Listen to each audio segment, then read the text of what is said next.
Okay, so you've got your first electric guitar and your amp home from the shop, or you bought it online or whatever, and you want to basically get to start using it and understand the controls and what they all do and how to get all those sounds that you want off your records. Now, we have here a Liberty, which is a Fender Strat copy, so it's sort of relatively inexpensive Chinese guitar, but it does the job.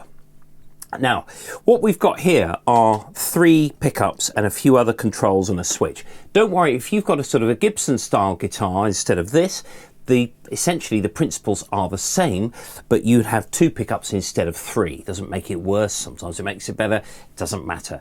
And from that point of view, don't let anyone tell you that you're not getting a nice sound, or they don't like your sound, or it's the wrong sound, because actually that's not the point. The point of this and this is that you can get any sound that you want, absolutely anything.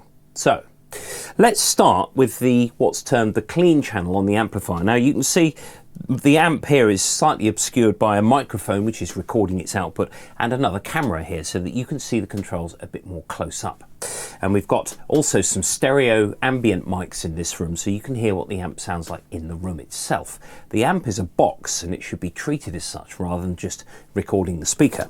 So we've got the bridge pickup here, which is the pickup nearest the end of the strings here, which is the bridge. You get a sort of a trebly, jangly sound.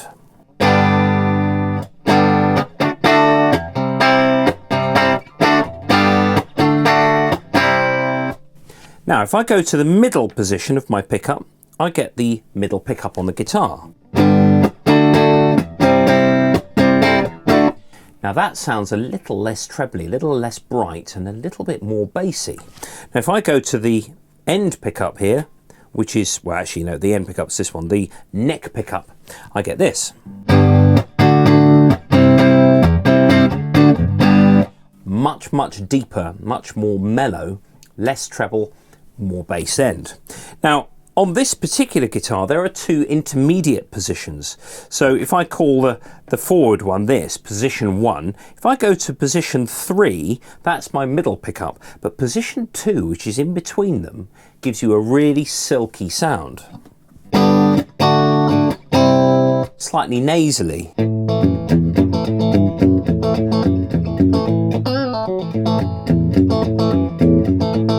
You do all sorts. And then there's also somewhere, position 4 is these 2 pickups together.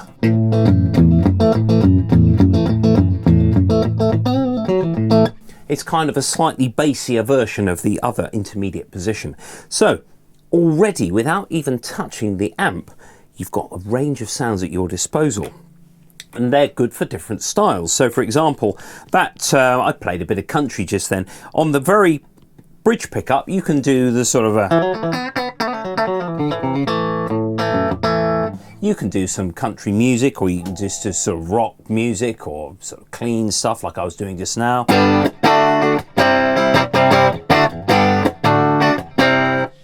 Now, with the middle pickup, for you sort of funk music fans, you can do your disco stuff.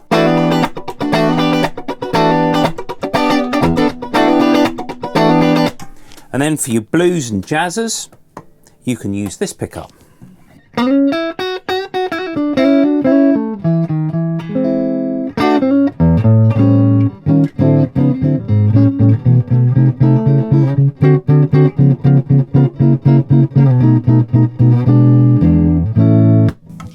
So there we go. Now the rotary control nearest you is the overall volume of the guitar. So it's off now. And it just affords you a little bit of control over the output of the guitar. Now this makes more of a difference when you're on the drive channel, which I'll show you in a minute. But it's also a good idea to get used to using it so that when you put the guitar down, if you're just taking a break, it's completely silenced. Now you can also do that by just unplugging the cable from the amp a little way. Now, just safety first. When you plug everything in, guitar first, then the amp, then switch on. And then at the end, when you switch the amp off, take the lead out of the amp, lead out of the guitar, and you won't get any of those sort of loud noises as you plug the guitar in, because you can actually kill a speaker doing that. I've never done it, but I know somebody who has, and it was not a pretty sight. Now, these other two controls here are marked tone. You think, oh, what does that mean? Well, I'm going to demonstrate. The middle control here controls the overall sort of jangliness or the detail of this pickup. Now, what I'll do is I'll demonstrate that so you can hear it. Here it is with no tone control applied. And then with. It's basically muffled that sound. It's taken all the top end away.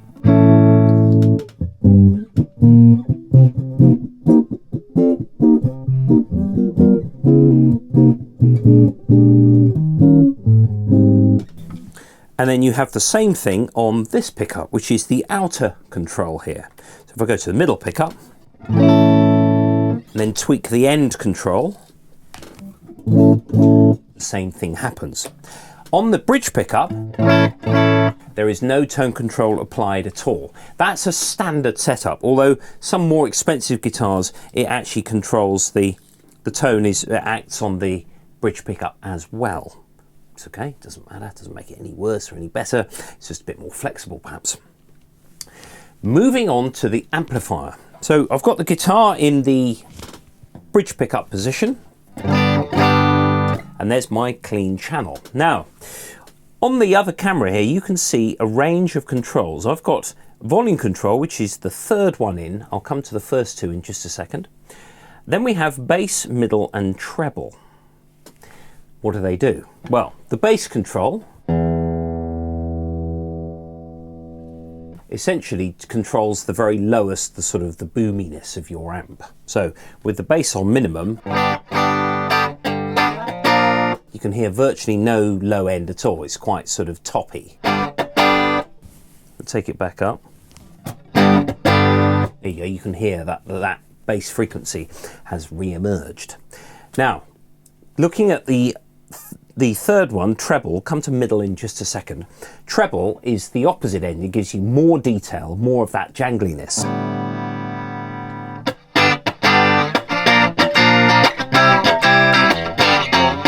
Just gives you a little bit more sort of bitey sort of sound over the rest of the band. So it's not always about volume, it's about how you set your tone controls up as well.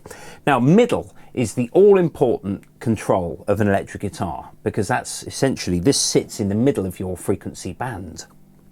At the moment it's on halfway. If I scoop it out, it's sucked a lot of the power out of this amp. You may want that perhaps with your bass pickup, with your neck pickup rather, and the middle control down.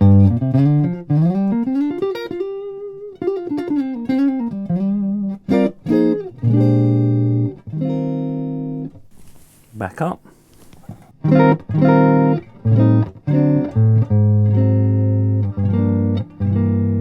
I must admit I like a lot of mid-range in my guitar sounds. So if I take the middle up a little bit more, it's just more of it. They are quite subtle. Now, valve amps, on the bigger amps like the Fender over here, the tone controls are much more subtle. They don't vary as widely as the ones on here. So there's a bit about the tone controls there. Now, on the left here, we've got a button, Overdrive, and then two controls labelled gain and level. What's that? So if I press the button in, it goes from a clean sound to your more sort of archetypal rocky sound.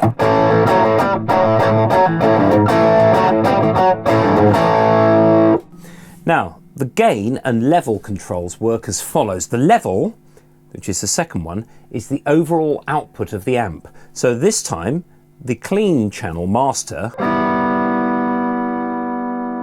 has no effect at all, because actually you've switched to another channel. So when an amp is referred to as two channel, it means there are two different sound, so two different paths in the electronics.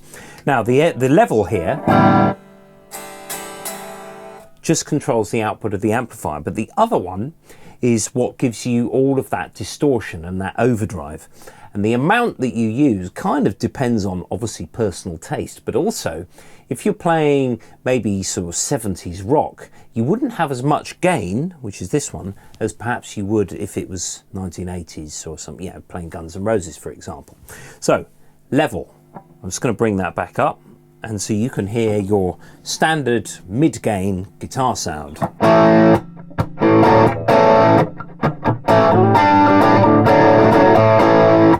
But that tune, all right now, there's too much gain there for that, really. If I take the gain down a bit, maybe sort of quite a bit lower, and the level up a bit to compensate.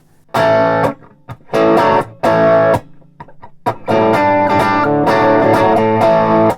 is more like that sound. So it's not all about the gain, it's about how much, it's about the setting for the particular sound that you want. I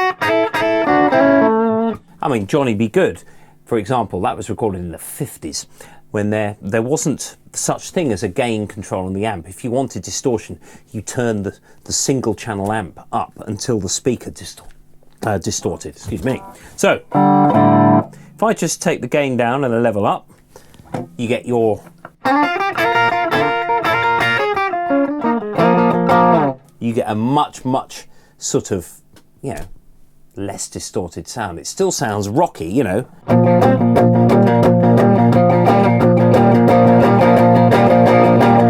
If I compare that with the clean channel,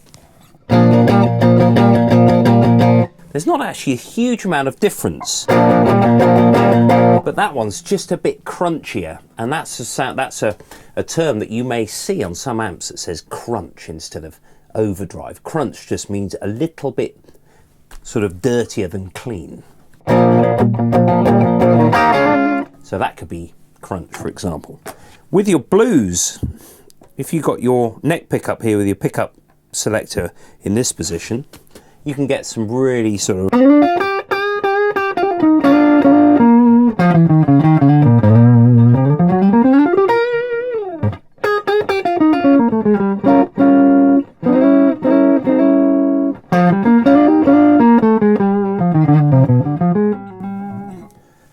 There's all sorts that you can do with this. Now this amp also, if I go back to the clean channel, well, let's leave it on overdrive. Some amps have a little foot switch which you can change between clean and overdrive without having to touch the button, but it's okay. This is a practice amp. It's meant to, but that's what it's for.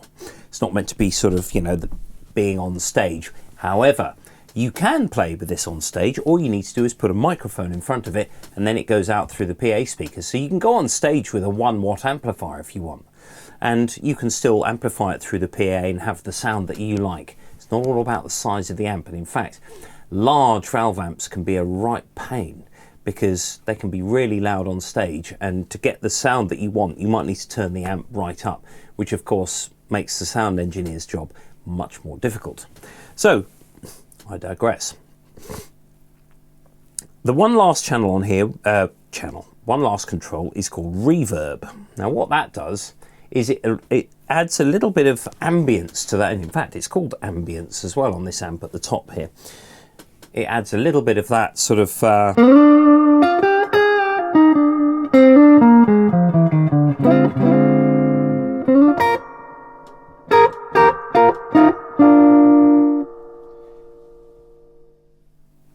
that can be quite nice, especially if you stick it all the way up and then just play dreamy chords through it.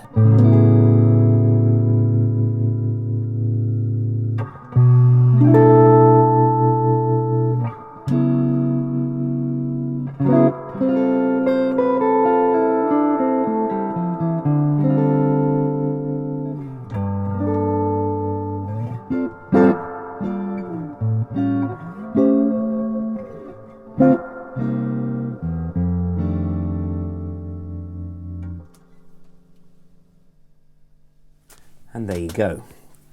Now a word to all of you beginner guitarists out there, even though you got the amp with all these controls, if you can play, it's a good idea to practice with no amplifier or the volume all the way down. And if you can hear the note that you're getting acoustically, if you can hear the note clearly, it means that you're getting good tone out of the guitar. And actually, if you get a really nice feel on the neck here, you can play through any amplifier and it'll always sound good. So instead of that, you get a really good proportion of the note versus the surface noise of the plectrum or any other noises at all. When you turn that up, you get a really deliberate sort of, you know, powerful sound. And of course, being able to play loudly on the guitar, generally speaking, means you'll be able to ramp it down as well.